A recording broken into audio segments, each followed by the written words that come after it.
Welcome to Fertilish, the podcast where we get real about fertility, infertility, and everything in between. I'm Laura. And I'm Brandis. And whether you're knee-deep in treatments, just starting to ask questions, or somewhere in the ish of it all, you're in the right place. Here we ditch the stigma, break down the science, and have candid conversations about the messy, emotional, and sometimes hilarious journey to growing a family and preserving your fertility. So grab your coffee, your meds, or just your curiosity, and let's get into it. All right, so we are back with Fertilish Podcast for episode number 13. It's crazy. It's gone by so fast. I'm super excited to be back for another episode and talking all about all things PGT testing. Yeah, and I feel like there are so many different types of genetic testing, of embryos and preconception testing, that sometimes it's maybe even not explained as well, and people will do a carrier screening and then say, well, we don't need to do PGT because we're not carriers of anything, and so that can get confusing. Yeah, no, I'm glad that you brought that up because I hear that a lot from like new patients or patients considering coming to CNY, and so I've had introductory calls with them where they were where I asked, when we're kind of talking about pricing, when I asked if they were interested in genetic testing or PGT testing, and they say, well, we had the carrier screening, and so we don't feel like that's necessary. So it'll be great to kind of break that down and what the differences are, and I know it can kind of be a little bit confusing, so just kind of break down all the different types of genetic testing. Yeah, so I guess we can start with preconception type testing, and this is testing where it's you and your partner that we're testing for the most part. So it's a blood test usually, but you said you had a cheek swab, right? Mm-hmm. Okay. So with that test, we're checking about 700 different single gene disorders. And so with blood, we're able to kind of test for all those things because there are so many cells. And so if you come up a carrier of something, and again, these are single gene disorders, so let's use cystic fibrosis, and your partner is also a carrier of the same thing because these are autosomal recessive disorders, then you would have a 50% chance of having a child that's a carrier. And so in cystic fibrosis, sometimes being a carrier in males can be an issue because you can have congenital bilateral absence of the vas deferens, or CBAVD, which just means that they don't have a vas deferens, so you'd be shooting blank. So that's something to think about. But and then you'd have a 25% chance of having a child that's fine, and then a 25% chance of having a child that is affected. And so if that's obviously a big deal to you, then we can do a type of genetic testing, which we'll talk about in a little bit, to prevent kind of passing that on. And so that's what the expanded genetic carrier screening is for. And so people can do it even if you're not having issues. Actually, anyone can do it before you conceive at just your normal OBGYN. I don't know if you guys, or if you did that before your first pregnancy or knew about that. No, we just had I did the carrier screening for myself. I was negative, so my husband didn't get his carrier screening completed because I wasn't positive for anything. And so, but I do know that now I know that there are tests out there that test for so many more things than what we were tested for, or what I was tested for rather. Yeah, and I think it's, a lot of people don't know you can actually go to your OB for a preconception visit, just because it's not normally talked about. Like when you go for a pap smear or your annual, that like we can test these things before you get pregnant, and it's so much easier in my mind to prevent things rather than do kind of NIPT testing, which we'll talk about too, that non-invasive prenatal testing, and find out and then have to make hard decisions when you're pregnant, when we can just avoid it altogether if we find out before and do IVF. Absolutely. That's where I had my carrier screening done, was at my OB. And she, when she knew that we were, so we were doing like medicated cycles at the time. And so she was like, since you guys are, looking to conceive, we had had a pregnancy loss, and so since you guys are looking to conceive, and we just want to make sure everything's on the up and up, and so she suggested that, and I thought it was a great idea, and so we went ahead and did that, and I had my results fairly quickly, and it just gave some alleviated some concerns that. That I didn't really even know to be concerned about. But it made me feel better now that after I knew, like, okay, this is good. So, but, had it been positive, obviously we would have had my husband tested and then just been in the know. I think that the more data that you have, the better, and the more informed you can make decisions that are best for you. Oh, yeah. And, some people, for religious reasons or for whatever reason, may not even want to do IVF, and they know that that's a risk. But at least then you can be prepared and you're not shocked when it happens. I think that's huge. The only thing, so if you're using donor gametes, so either donor egg or donor sperm, to be aware of is that now, even though we can test 700 things, if you're using donor egg or donor sperm, 10 years ago, we didn't have the test for 700 things. They're mainly checked for spinal muscular dystrophy, CF, and then I think Fragile X is the other one. And so if you're a carrier of something that's not that, and that donor sperm or the donor egg it wasn't tested for the thing you're a carrier of, that's something to be aware of, though, as well. Yeah, that's a really good point. Taking in the different nuances of like a history that you may or may not know when using, being prepared yourself and having at least yourself tested so that way, you can kind of move forward with better information. Yeah, and that testing, and you were negative, so I don't think you did it, but that testing also comes with complimentary, I guess you pay for it, but counseling with a genetic counselor to kind of go over risks, what that single gene disorder entails. And so that's the preconception expanded genetic carrier screening that really anyone, even if you're not struggling with fertility, can do. The other preconception test is a karyotype, so it's just a picture of your chromosomes, and usually this is more so in people with recurrent pregnancy loss or early ovarian failure, and we're usually looking for something like a balanced translocation, meaning that you can have all the correct chromosomes, but 2 of those chromosomes are swapped spots, and so when the DNA splits, it can result in a miscarriage, and so that's another thing we test for. And then really the NIPT testing, but that's more for once you're already pregnant.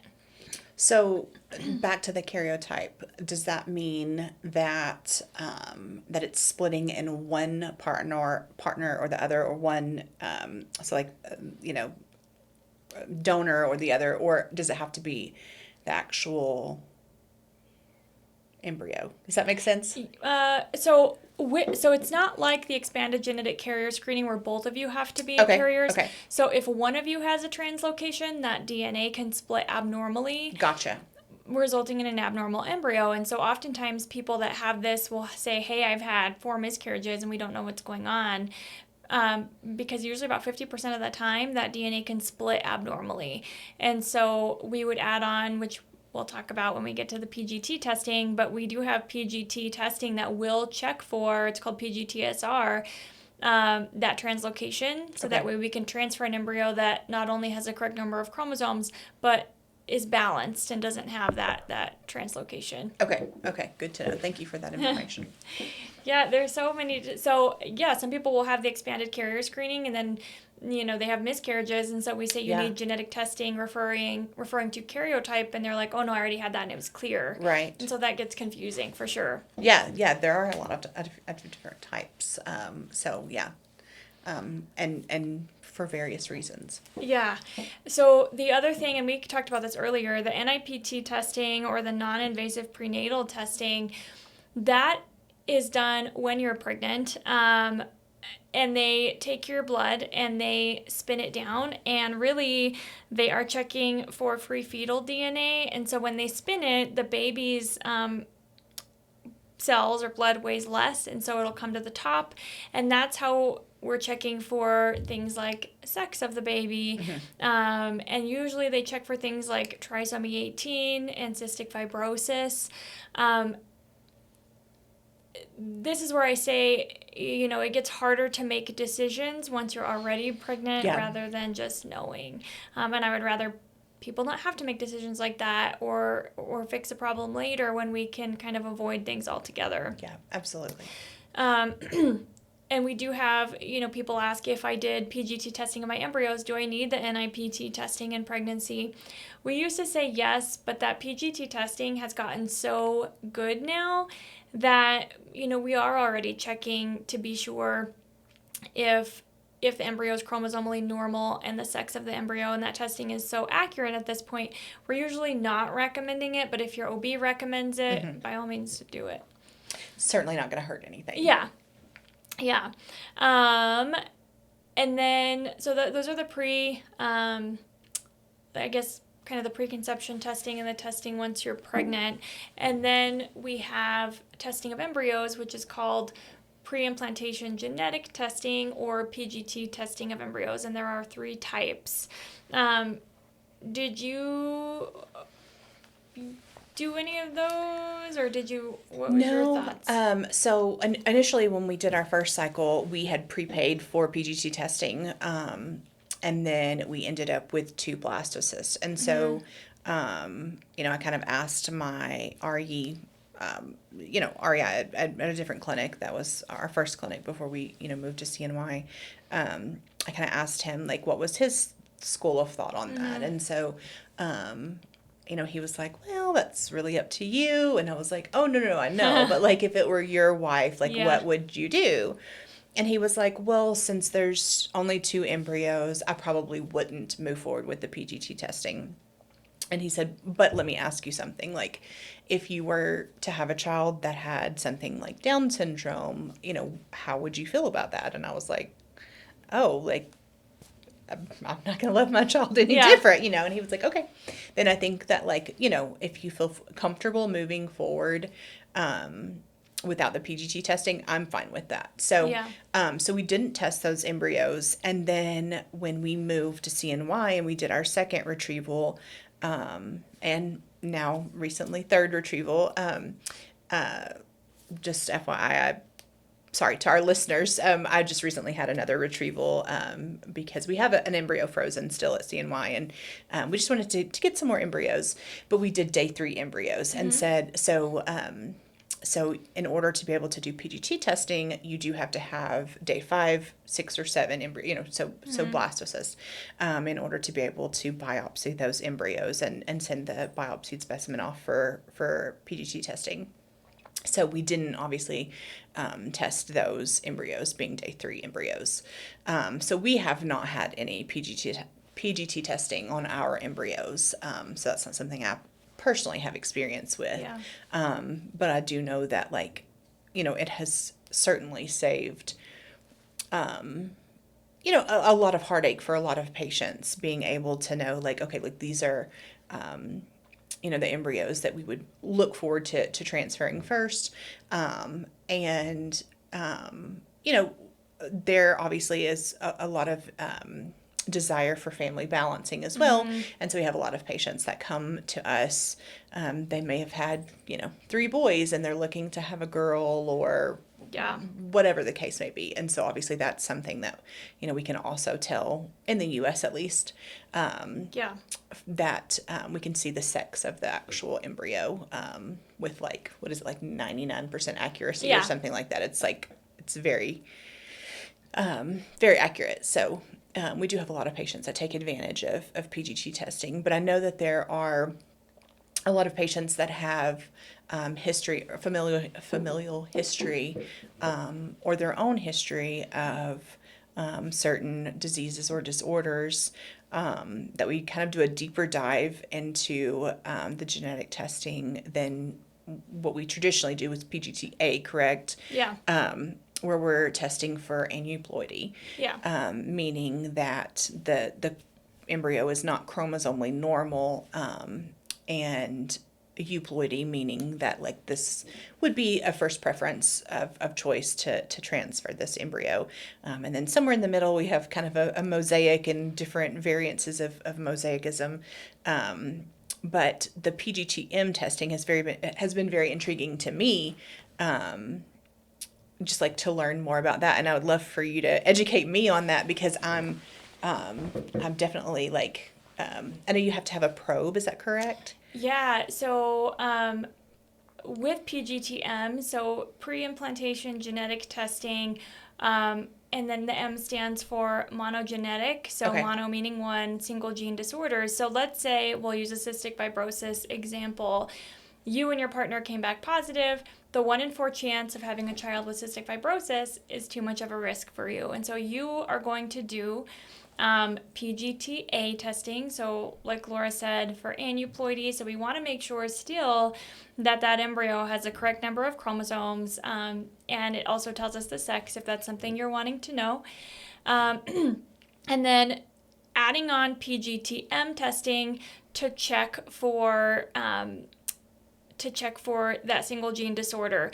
So like Laura kind of explained, with PGT testing, we do have blastocyst embryos. So we're growing them to blast, which is about 5 days in a lab. Sometimes it can take 6 or 7 days to get to the day 5 stage. Now, with embryos, we're only taking about 5 to 8 cells from the trophectoderm, or the outer part of the embryo that will become the placenta. So we're not actually taking cells from that intracellular mass. So it's pretty low risk. But since we're only taking 5 to 8 cells, this is why the blood test or the preconception expanded genetic carrier screening that you and partner do is so important. We're able to test for about 700 different diseases with blood because there's so many cells. But with the embryo, we're only having 5 to 8. So it's so important that we know what exactly we're looking for. So you have like a foundation of information. Okay. And so we need a flag. And so that flag is a probe. Usually that was taking a couple months to make. I think they have like a fast track now to where probes are made pretty fast. And you're not having to really wait. Obviously that's different for certain genetic diseases. Sure. So you'd have to make sure with the lab. But yeah, and we're able to tell, yeah, this embryo has a correct number of chromosomes and it's not affected. Or it's a carrier, but it's not affected. And so, the decisions to kind of, if you want to transfer, usually we have you talk to a genetic counselor first, and then it's up to you and your partner to make that decision. And what is involved in making a probe? Like I've heard that sometimes they like take either blood or swabs from, family members, even like mother, father-in-law, or so like paternal or maternal grandparents of the to-be child, correct? Yeah, Okay. I've heard all of that. That may be like maybe when we have embryology on, like what's involved in that. But I've heard it's kind of in depth. We do send the expanded genetic carrier screenings off to the lab.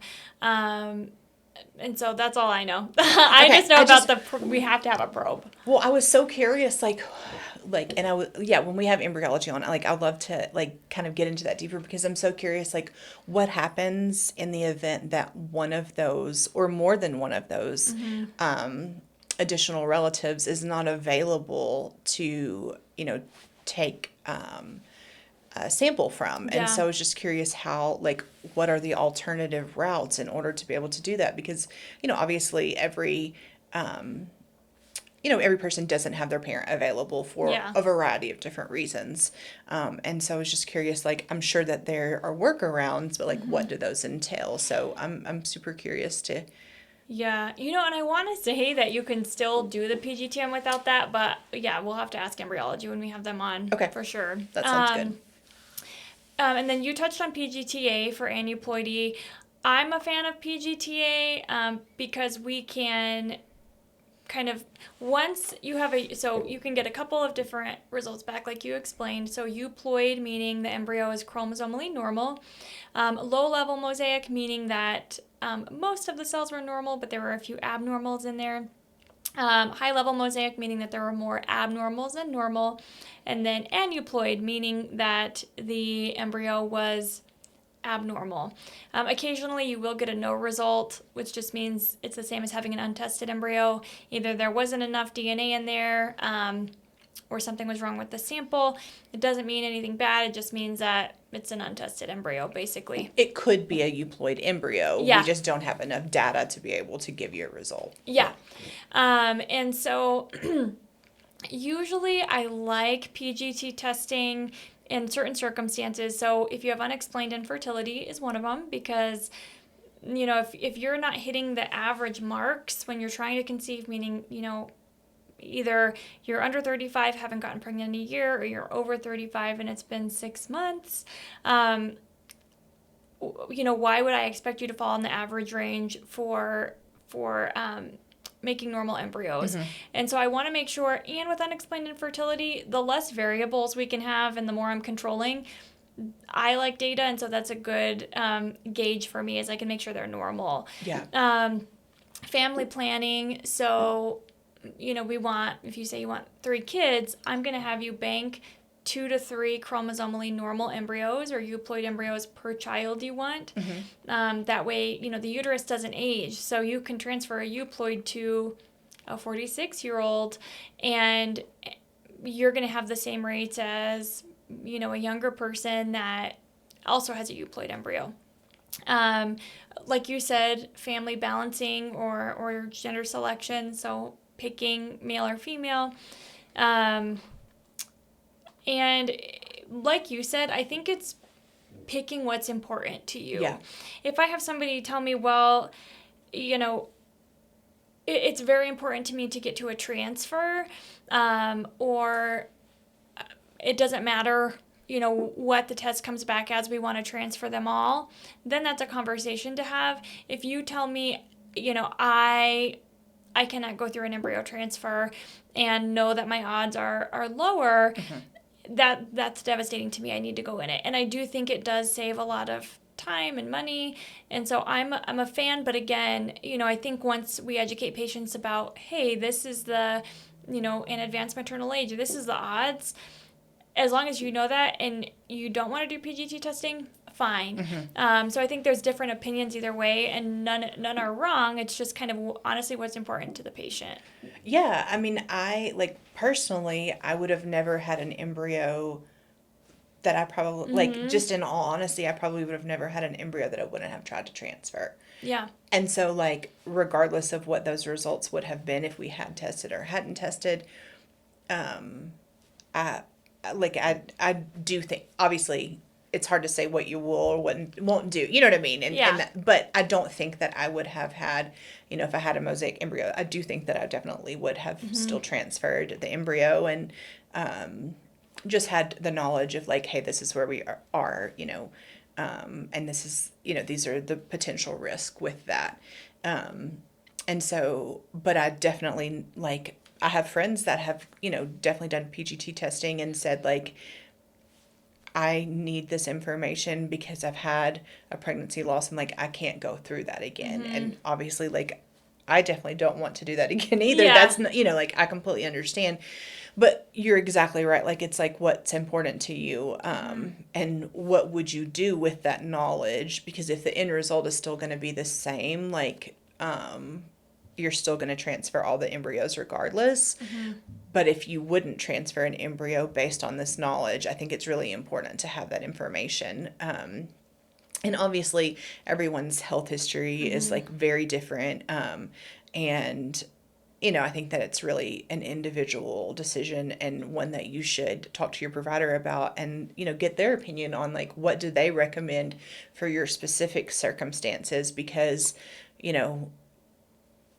they may say because of XYZ, I highly recommend PGT testing, Mm-hmm. and you at least understand the why then. Yeah. If you had been on the fence of it before, or if they feel hey, I'm comfortable with you moving forward with not doing PGT testing. I don't, I think that we're okay, then great, then you've saved some money. So, Yeah. Yeah. So yeah, I obviously individual results, or decision, like you said, individual decisions, are important. And, understanding like outcomes after you've done it, like if you are going to transfer all the embryos anyways. Yeah. That may play into your decisions. But also if you have a lot of embryos, it helps to be it's able hard to pick. yeah, it's helps to be able to say like, hey, like we should start with these and potentially, save ourselves a lot of heartache and a lot of time and effort and yeah. So I mean, all of those all of those are factors in that decision. Well, and you bring up a good point about, you would want to transfer them all. And a lot of clinics, once you do they require you, some of them, to do the PGT testing, and you're only allowed to transfer the euploids, or Yeah. I think some of them will transfer low-level mosaics. And at CNY, we let you transfer any embryo you want, Yeah. with the caveat that, you have had genetic counseling about each embryo from a genetic counselor that's documented, and you understand the risks of that. We do, those of you that, for religious reasons or ethics or whatever reason, that's why you're not doing PGT, we will let you transfer whatever you want, as long as you've had that counseling and understand the risks. Yeah, and we even have patients who have moved their embryos from other clinics because their current clinic, for whatever reason, they don't allow them to transfer those embryos. And it's really important to them to, for whatever reason, for personal, religious, whatever reason, to transfer those embryos. We even do, compassionate transfers here at CNY where, embryos are transferred during a period of time where you have a very small chance of achieving a pregnancy, so that way that's the most comfortable way to transfer those embryos, because a patient may not be looking to like grow their family additionally. They may have reached their family goals, but they're not comfortable with discarding those embryos. They're not comfortable with donating those embryos, or there's a lot of different options. And so that's what feels the best to them. And that feels, like that it aligns most with their family and their decisions. And so we have a lot of patients that transfer embryos from other clinics to either transfer embryos that clinic has, said that they wouldn't transfer, or B, to do compassionate transfers. Yeah, and we have a lot of people do those, and I think that's a really cool option because you're getting to put it back into you, instead of discarding them or donating them to science. So that's a cool option. And we touched a little bit on the last episode about, on one of the episodes, about if you have a blast embryo, and you don't do any genetic testing,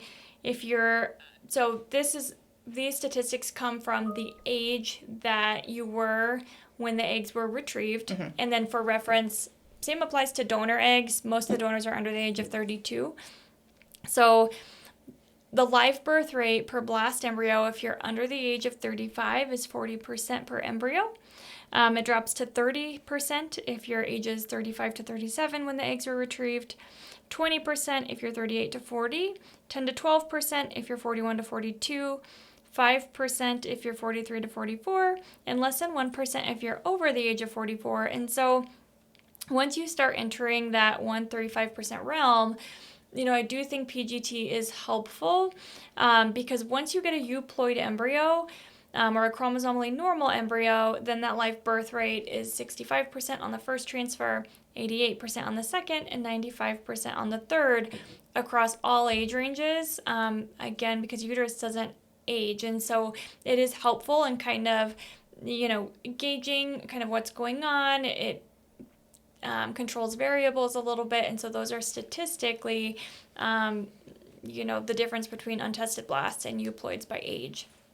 I think the last one we haven't talked about is the PGT-SR, right? So SR stands for structural rearrangement, and so if you've had that karyotype and you or your partner have had or were identified to have a balanced translocation, we will add on that PGT-SR testing to make sure that the embryo we're transferring is balanced and is not affected by that translocation. And if you're doing PGT-M or PGT-SR, usually you're also doing PGT-A on top of it. I think those are kind of the biggest things. We do have PGT-P testing. That's a newer thing. We Okay. don't offer it. Um, I don't know if any clinics offer it right now. It's new. I've heard patients bring it up. Um, ethically, supposedly this testing, and I would have to look it up a little bit more, tells you this embryo has a chance of I'm this going to Google much it. this I'm much not familiar percent. with this. No, No. So this much percent chance of developing type 1 diabetes. Oh. This embryo has this much percent chance of developing Parkinson, or and at that point, ethically, I think it's going to be hard, because it's like, okay, well, type 1 diabetes is not this life threatening thing. Why do we not transfer these embryos? Do we transfer them? How do we decide what's bad and what's not? And so it's just such a, I don't know, I think ethically that gets a little bit hard, but it's not something we offer. Did you find anything? So this is on the NIH, like National Library of Medicine website. So it's preimplantation genetic testing for polygenic disease relative risk reduction, evaluation of genomic index performance. So it's like their study of 11,883 adult sibling pairs. So it does mention like diabetes status. I was just looking to see like what are the, like if I had a list of, let me go back. Well, and it's crazy because it doesn't even mean you're gonna get that disease. Right. It just, it tells you the risk. And so are you gonna be worried your whole life, like, oh my gosh, is my child gonna develop this? Because this is the only euploid we got. But, there was a chance of whatever disease it said. And then, as a person, are you going to be worried about when am I going to get this? Am I going to get this? Like, I don't know. And it says it tests for like several different types of carcinomas or melanomas. And so, but like there are also like factors that it's, developing cancer is not just genetic. Like there are additional factors that put you at risk. So like, yeah, there's a lot of variables in there. But it is interesting that it's one of the things that it says that it tests for is schizophrenia.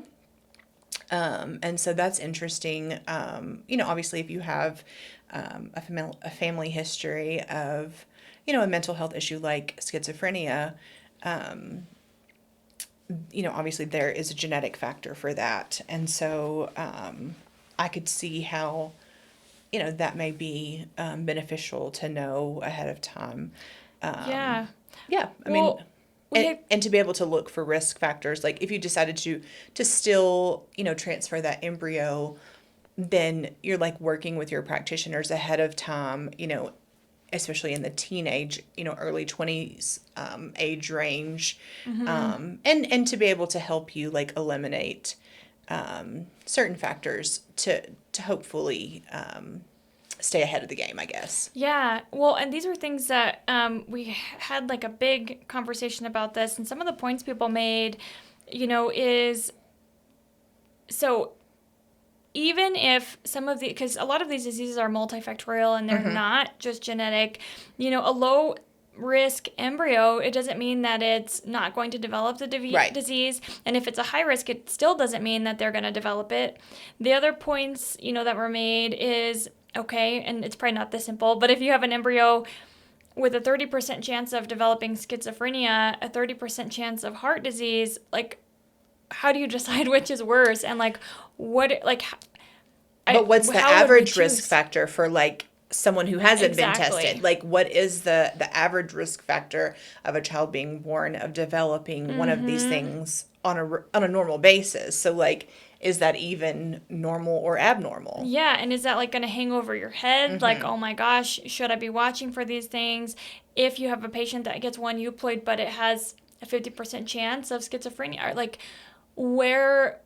how do we draw the line on like, what do we transfer, what do we not? How do we decide that? Is it our job to decide that? And so I think fertility is cool because religion, no religion, whatever you believe, there's so many ethics involved, and that's where it gets a little bit tricky because how do you decide? These are lives that you're trying to decide. And so, But here's the thing, in 2025, like, name one adult that doesn't have a risk Something, of yeah. something. Like, you have someone in your family that has some type of, like, heart issues. Most people do. You have someone in your family, either maternally or, paternally, that possibly has, like, diabetes, that has, like, those are very common. You've had someone that has had some type of heart issues, diabetes, cancer, something. If you haven't, I feel like that's rare. Yeah.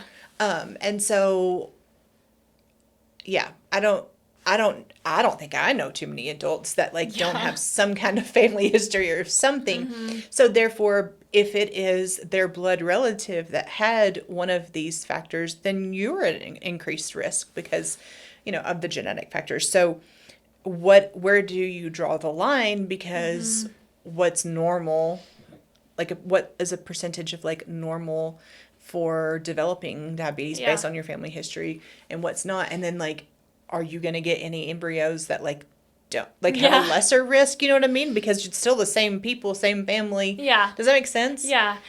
So yeah, I could see where that could be. It could get convoluted. Yeah, for sure. And so that I think only like 2 people have brought that up, but it is out there. We don't offer it. I don't know clinics that do at this point, but it is a newer technology.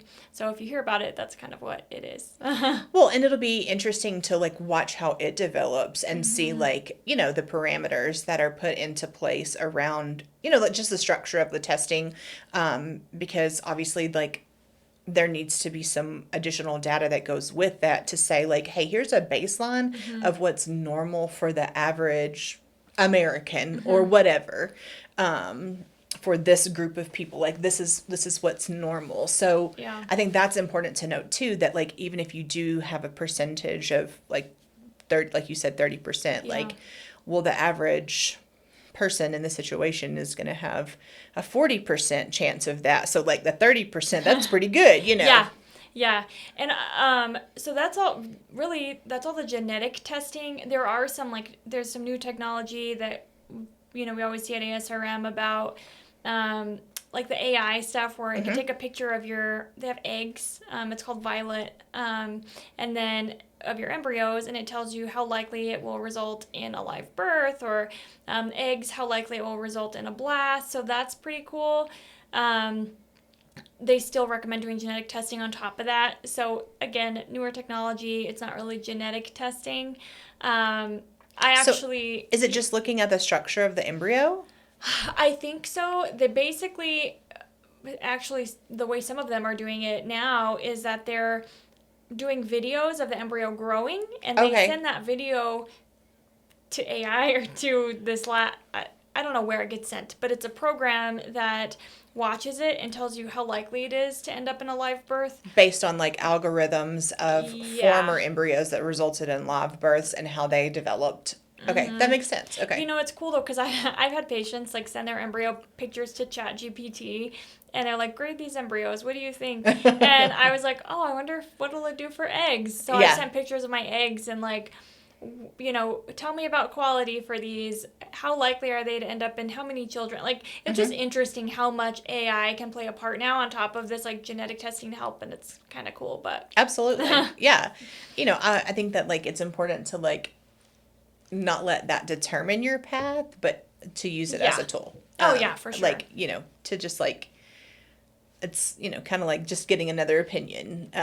But yeah, like ChatGPT is not like designing your medication protocol like that. You should depend on I've had people do that too. Like, well, we can use it as a tool, but let's not. Right. It doesn't know your whole history, so that's right. To know. That's right. There still is very much a human component. Yeah.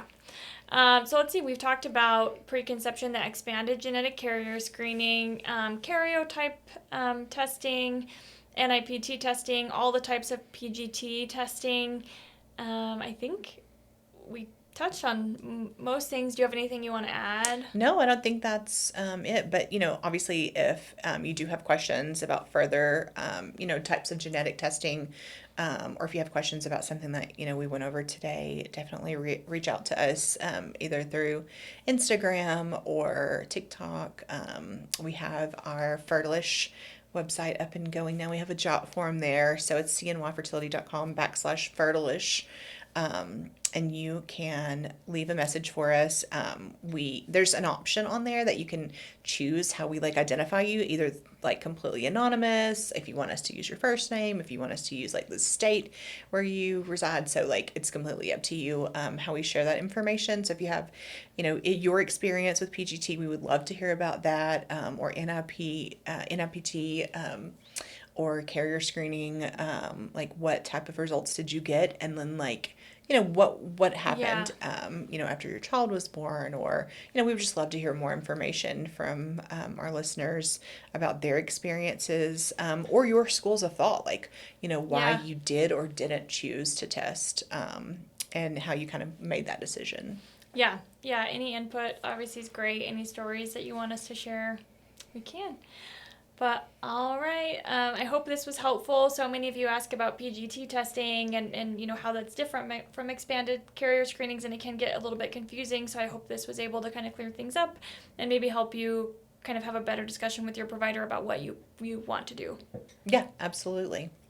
And we'll see you back next week for episode 14. All right, see you next week.